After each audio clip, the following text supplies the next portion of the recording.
Bismillahirrahmanirrahim. Alhamdulillahilladzi amarana bil i'timadi 'ala Allah Ta'ala wa ja'ala man i'tamada 'alaihi najihan wa mardiya. Ashhadu an la ilaha illallah wahdahu la syarika lahu fil dzati was sifati wal af'ali wal asma'il husna. Wa ashhadu anna sayyidana Muhammadan abduhu wa rasuluhu wa habibuhul murtada. Allahumma salli wa sallim ala sayyidina Muhammadin habibika wa aminika ala wahyi sama wa ala alihi wa sahbihi wa dhurriyyatihi wa man iktafa salatan wa salaman daimaini mutalazimaini ila yaumil liqa, amma ba'du. Yang kita hormati, kita cintai para habaib dan para alim ulama, muhibbin rahimakumullah. Marilah bersama-sama kita memanjatkan puji dan syukur kehadirat Allah yang telah memberikan kepada kita taufik dan hidayah serta inayah sehingga kita bisa berkumpul, bertemu di majlis yang penuh berkah ini. Salawat dan salam kita haturkan kepada junjungan kita Nabi besar Muhammad sallallahu alaihi wasallam dan kepada seluruh keluarga, para sahabat, zuriat dan pengikut beliau sampai hari akhir nanti. Para muhibbin rahimakumullah. Al-hikmatus salisatu wal ishrun minal hikamil ataiyah. Qala al-Imam Ahmad ibnu Athaillah As-Sakandari rahimahullah wa nafa'ana bi ulumi. Hikmah yang ke-26 dari kitab Al-Hikam. Berkata Imam Ahmad ibnu Athaillah As-Sakandari rahimahullah wa nafa'ana bi ulumi. Min alamatin najihi bin nihayat ar-ruju'u ilallah fil bidayat, yang artinya setengah daripada tanda orang yang sukses, setengah tanda orang yang berhasil pada kesudahan perkara.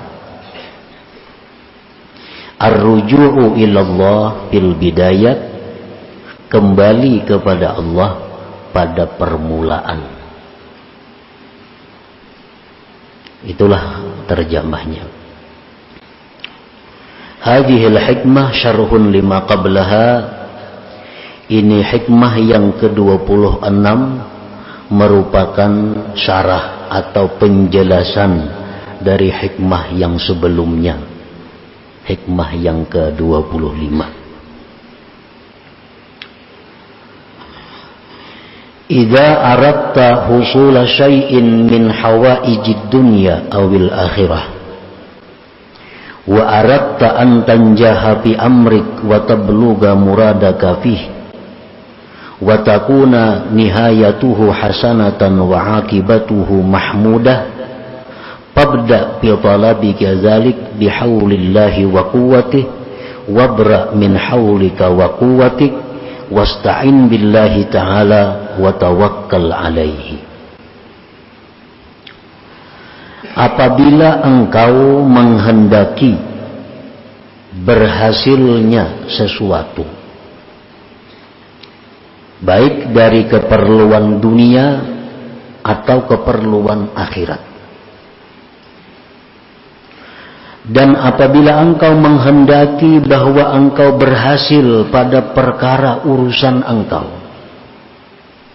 baik dunia atau akhirat, dan engkau mencapai apa yang engkau maksud pada perkara itu, dan adalah kesudahan perkara itu kebaikan, dan akibat perkara itu terpuji, fabda fi talabika dzalik, mulailah pada menuntut engkau yang demikian itu perkara bihaulillah wa quwwatih, dengan daya dan upaya Allah subhanahu wa ta'ala. Wabra min haulik wa quwwatik, berlepaslah engkau dari daya upaya engkau. Wasta'in billahi ta'ala, minta tolonglah engkau dengan Allah. Wa tawakkal alaih, dan serahkanlah atas Allah. Nah, para muhibbin rahimakumullah, apabila kita ingin beruntung dalam satu perkara, dunia atau akhirat, apabila kita ingin mendapatkan kesudahan yang baik, urusan dunia atau akhirat, maka mulailah kita dalam perkara itu, mulailah dalam perkara itu menuntutnya dengan mengingat daya dan upaya Allah. Jangan merasa daya upaya sendiri, artinya minta tolonglah dengan Allah dan tawakallah atas Allah.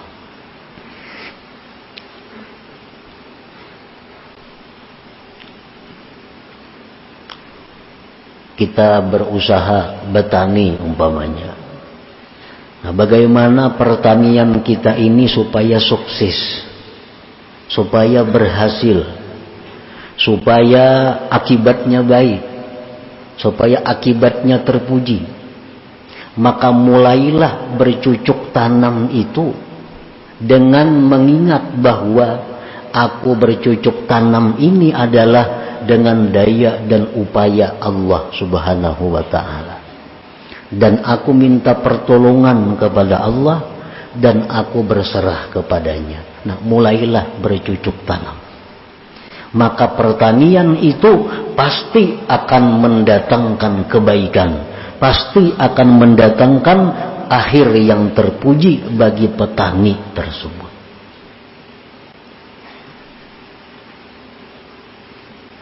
Nah, kias saja lagi, bandingkan saja lagi hal-hal lain pada pertanian. Kita membuka toko, hendak berdagang, tentu kita mengucap Bismillahirrahmanirrahim. Itu ucapan lisan. Bismillahirrahmanirrahim itu adalah ucapan atau simbol dari orang yang ingat daya upaya Allah. Bismillahirrahmanirrahim itu akan sangat bermanfaat apabila di hati kita waktu mengucap itu kita ingat bahwa aku melakukan ini dengan daya dan upaya Allah, bukan dengan kemampuan kekuatanku. Nah, buka toko pasti akan membawa keberuntungan, pasti akan membawa keberhasilan. Walaupun hari itu berdagang kada payu sebiji-biji, bukan berarti berebut pelanggan kada mesti itu kada ada hubungannya. Asal ingat saja pang sudah buka Bismillah 2-3 kali tatap sunyi, nah itu jangan dihubungkan ke situ. Sunyi kada sunyi itu rezeki banyak hari itu urusan lain lagi.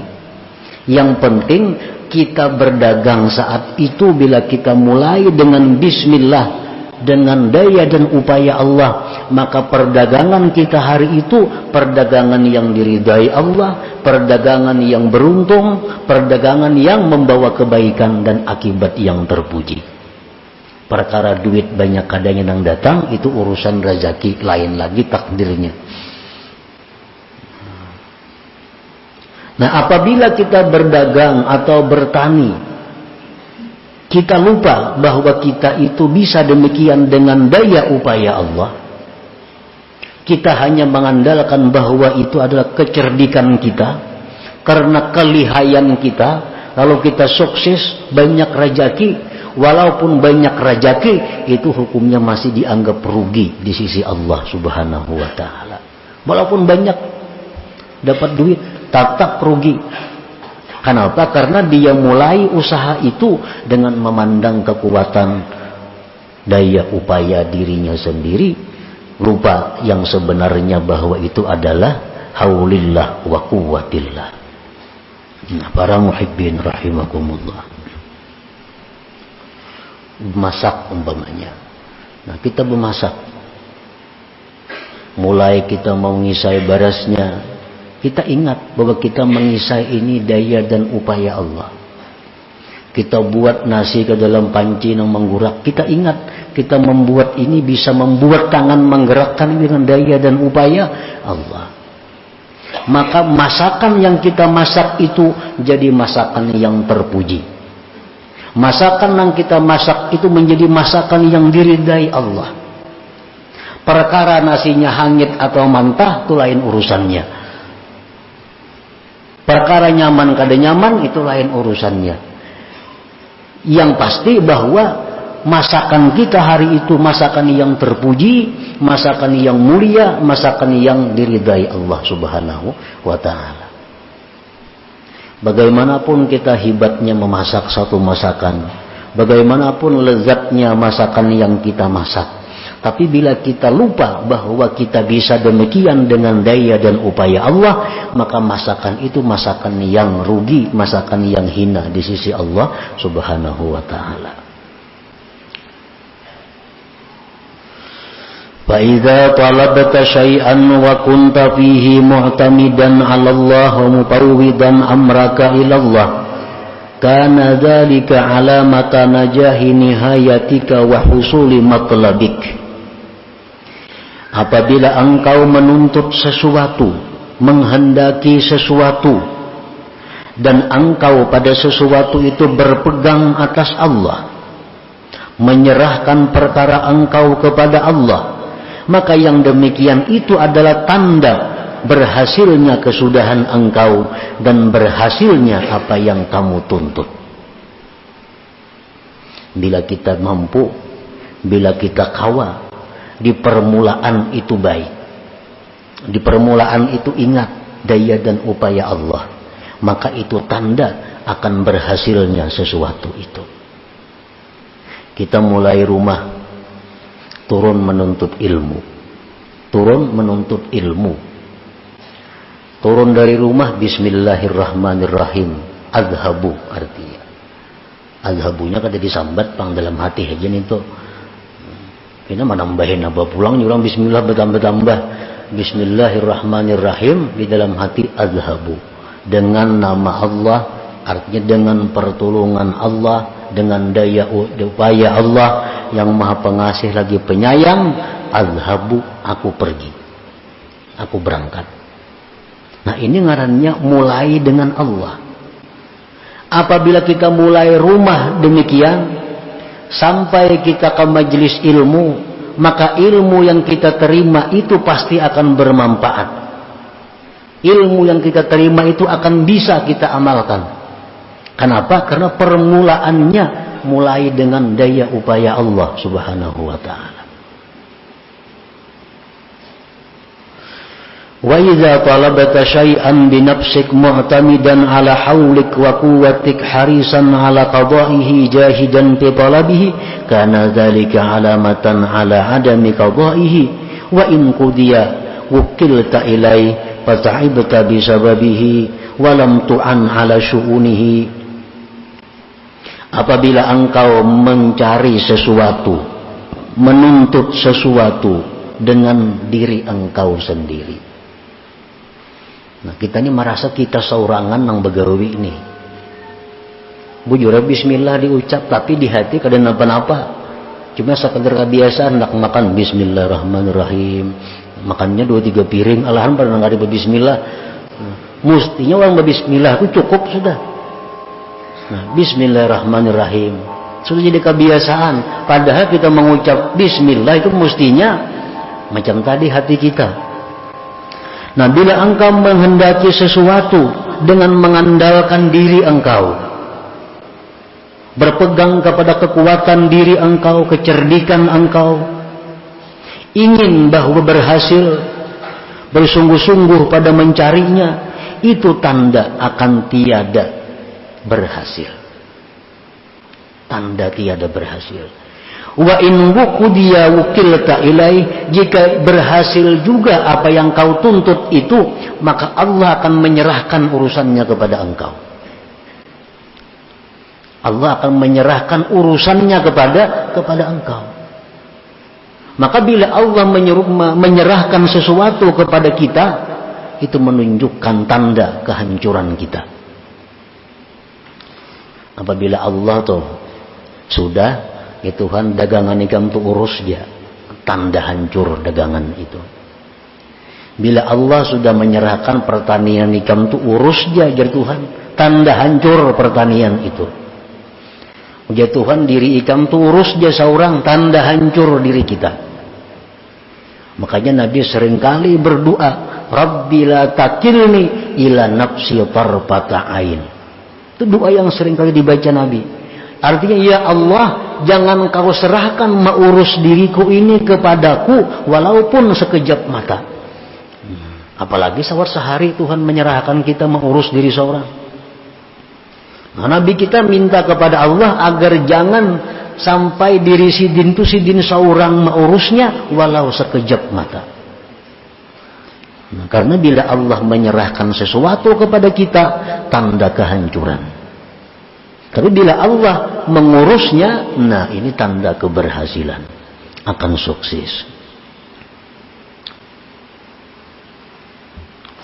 Nah, para muhibbin rahimakumullah, uzkuru waq'ata badrin idh i'tamadu 'ala Allah wa fawwadu amrahum ila Allah nalu wa zafiru ma'a qillati 'adadihim wa udadihim.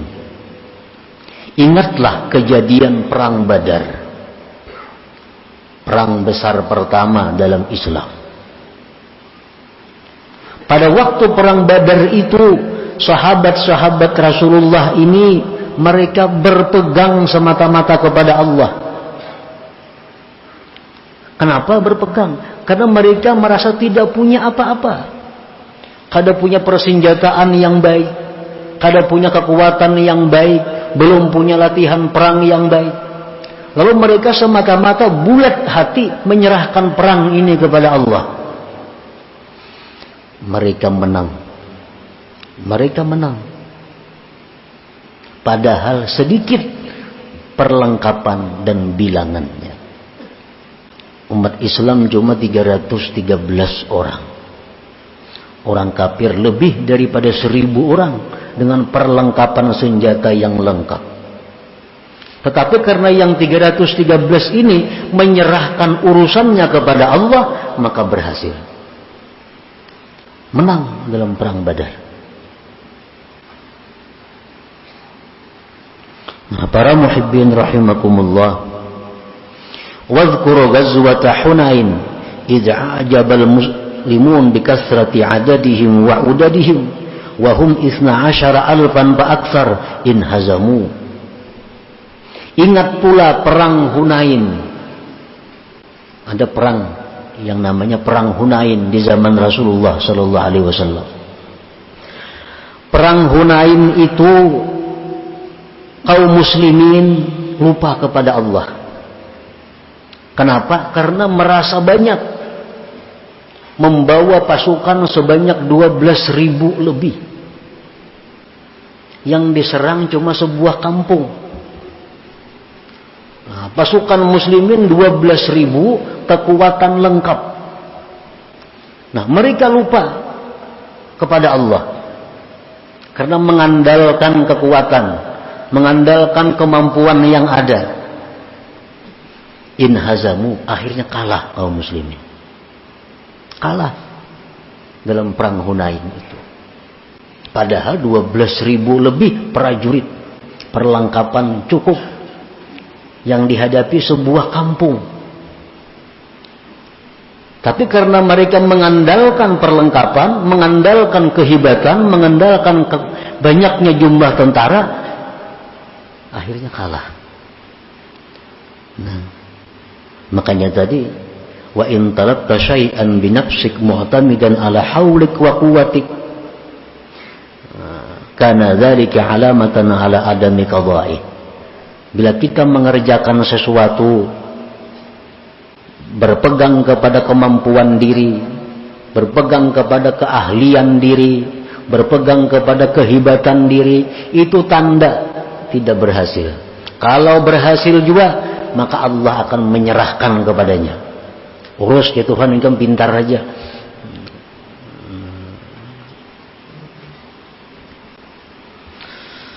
Para muhibbin rahimakumullah,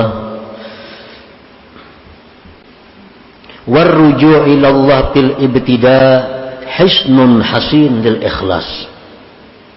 Fa kullu man 'amila billah fa huwa lillah wala aqsa.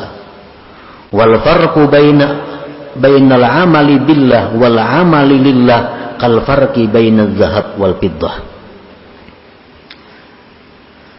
Kembali kepada Allah pada permulaan. Kita misalnya hendak bersedekah. Sebelum kita bersedekah itu kita ingat, bismillah. Aku bersedekah ini dengan nama Allah. Aku bersedekah ini dengan daya upaya Allah. Aku bersedekah ini dengan daya dan upaya Allah. Keluarkan sedekah, bagi. Nah, itu merupakan benteng yang kuat untuk ikhlas. Pasti sedekah itu ikhlas. Kenapa? Karena inya kadang merasa beramal. Karena inya merasa berbuat itu daya upaya Allah. Pasti ikhlas. Nah, nang kada ikhlas nih, orang nang merasa inya nang bersedekah nih tuh. Nah, inya nang menyumbang ini, inya nang membantu ini, inya nang menghambur duit sagan ini. Itu nang mau ria. Itu nang mau merasa berjasa lawan orang. Man ngarannya dalam bahasa agama. Bila kita merasa berjasa kepada orang yang kita bari, orang yang kita bantu, bila kita merasa bahwa dengan daya dan upaya kita bisa membantu, itu tanda tidak ikhlas ibadah kita. Nah, jadi bila kita bersedekah, kita hendak memperbuat amal kebaikan, kita ingat sebelumnya itu bahwa aku bisa beramal kebaikan ini dengan daya upaya Allah, bukan dengan diriku. Maka itu pasti ikhlas. Pasti ikhlas. Fakullu man amila billah fahuwa lillah. Setiap orang yang berbuat dengan ingat daya upaya Allah, maka pasti amalnya itu lillah, pasti ikhlas. Pasti ikhlas. Wala aksa, tidak sebaliknya. Kada sebaliknya. Sebaliknya kayak apa? Orang tuh nang beramal merasa dirinya sendiri nang beramal. Walaupun ujarnya lillahi ta'ala, tetapnya kada ikhlas juga. Kan kita rancak itu bersedekah saja kok mengeluarkan zakat ini karena Allah Ta'ala. Tapi kada ingat lawan Tuhan kita kalau bersedekah ini kenapa? Kita dapat harta ini kayak apa? Nah, kita bisa mengeluarkan zakat ini daya upaya siapa? Nah, bila kita merasa itu aku saurangan, walaupun lillahi ta'ala, nah kada kaya billah juga.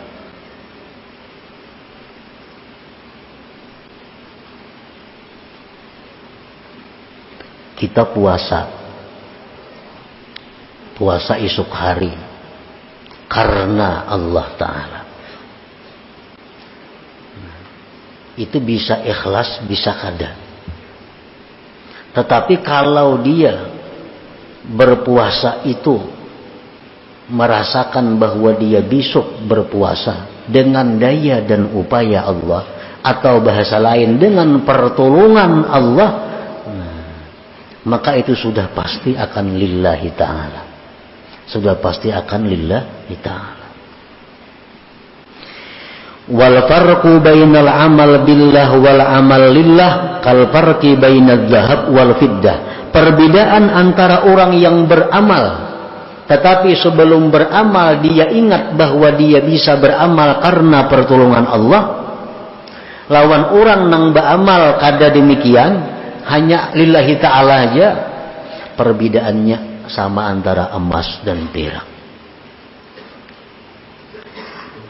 Inya nih beramal merasa dirinya seorang sembahyang, merasa dirinya seorang bersedekah, merasa dirinya seorang, walaupun jadinya lillahi ta'ala, ikhlas juga, ada pahala juga. Tapi nang saya komuni inya beramal beribadah, tapi inya merasa inya ini adalah ditolong Allah, Inya merasa daya upaya Allah. Nah pahala yang didapatnya itu emas. Yang lillah ini adalah perak. Nah para muhibbin rahimakumullah. Jadi ini merupakan sesuatu pelajaran ilmu kepada kita. Bahwa dalam memulai sesuatu apapun sesuatu itu. Kita tawakuf sejenak. Memandak satu mat. Kita ingat dahulu bahwa kita melakukan perkara ini adalah dengan nama Allah. Dengan kekuatan Allah. Dengan pertolongan Allah. Nah hanyar jalan mengurus perkara itu pasti akan mendapat akhir yang terpuji, akibat yang baik.